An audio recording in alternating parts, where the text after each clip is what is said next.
and had invited Mara to join us. She came but spent most of the time on her phone.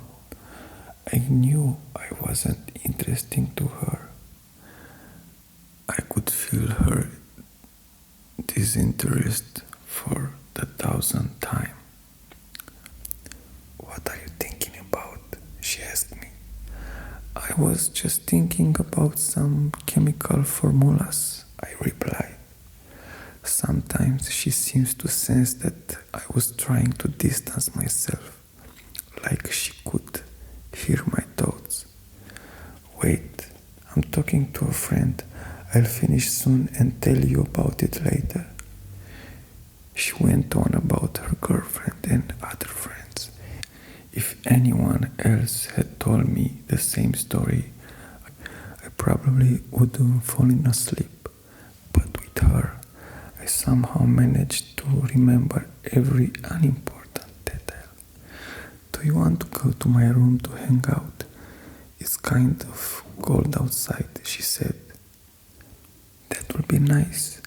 I've been waiting 2 months for you to ask me that."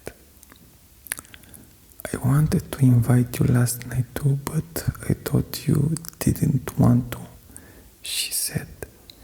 "You are crazy. Any time would be great." "Great. She clearly doesn't hear my thoughts," I muttered to myself.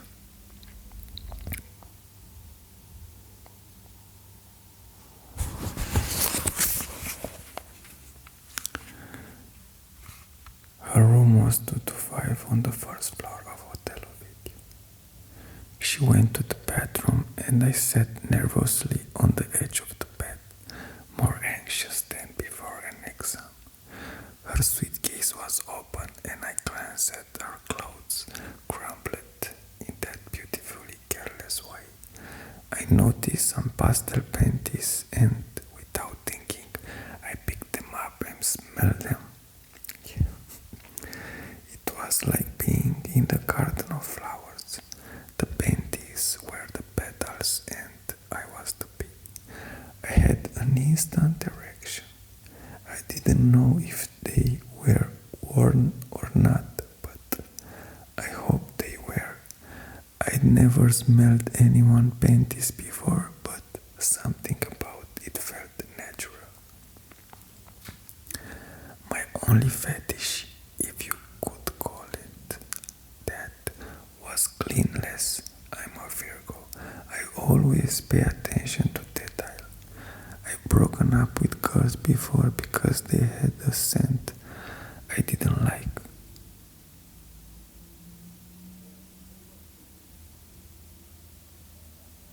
I know I'm crazy, but it's so simple to keep clean.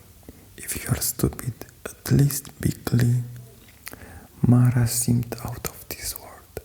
I watched her as she moved around the room, soft and sweet like honey. She had no idea I saw her this way.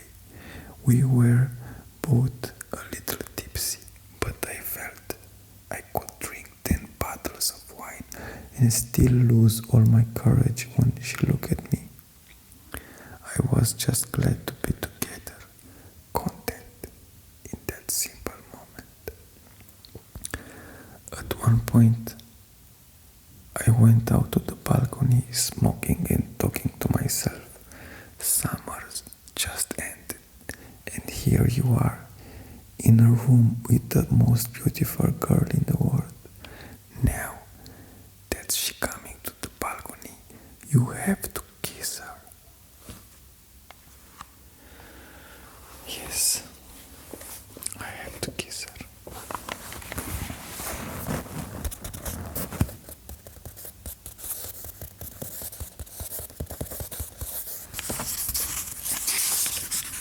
Let's see if I did. She came out, took a glass in her hand, sat down on the chair and asked me, "Why are you looking at me like that?" I always look at you like that. I'm just waiting for you to look away so I can stare. Listen, do you like me? Ah, me?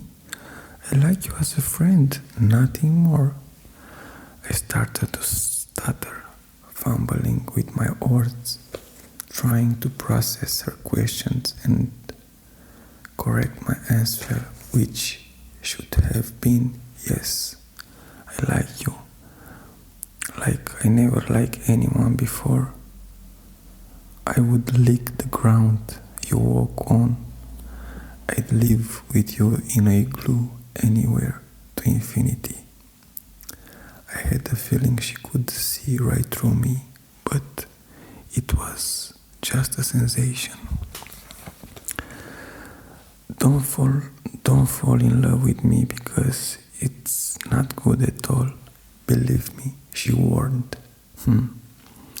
Chill, babe, I replied, trying to play it cool. But her words activated something in me, a defense mechanism. It was like the sea and the moon had poured themselves into me. I sat down next to her, staring at her for 10 seconds without blinking. The sexual tension was at its peak. My heart logged in my throat. Without realizing it, I leaned toward her lips, moving so slowly. We were a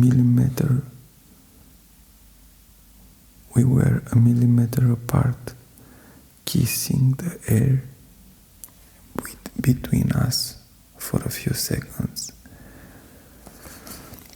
From being made of steel, she melted into something soft like a jellyfish.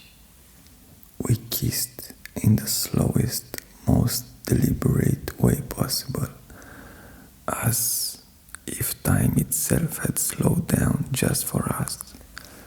I thought to myself that if I survived that kiss, nothing would ever stop me.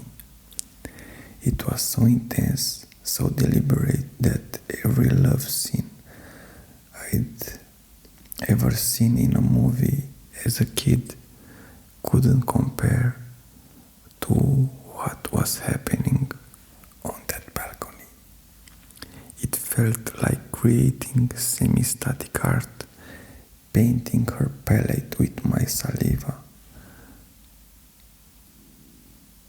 The sky was starry, the clearest I'd ever seen. I could write 2 chapters about that kiss. It wasn't just a kiss, it was a transformation. In that moment, I felt like I'd been deflowered, like I'd become pure. We got up from our chairs and I pushed her against the wall. From there, I felt myself taking control, all my nerves disappearing. The summer-ending fireworks lit up the sky outside, and we were on the balcony kissing as if the world was celebrating with us. Her blue eyes reflected love and fireworks, penetrating straight into my heart as we created new memories. The old one dissolved, erased by the intensity of that moment.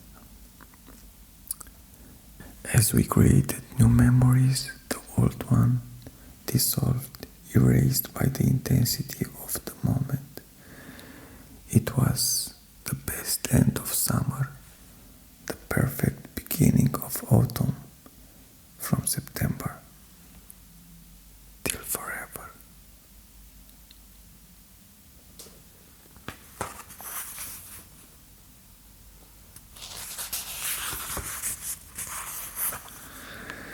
Yeah, that kiss in that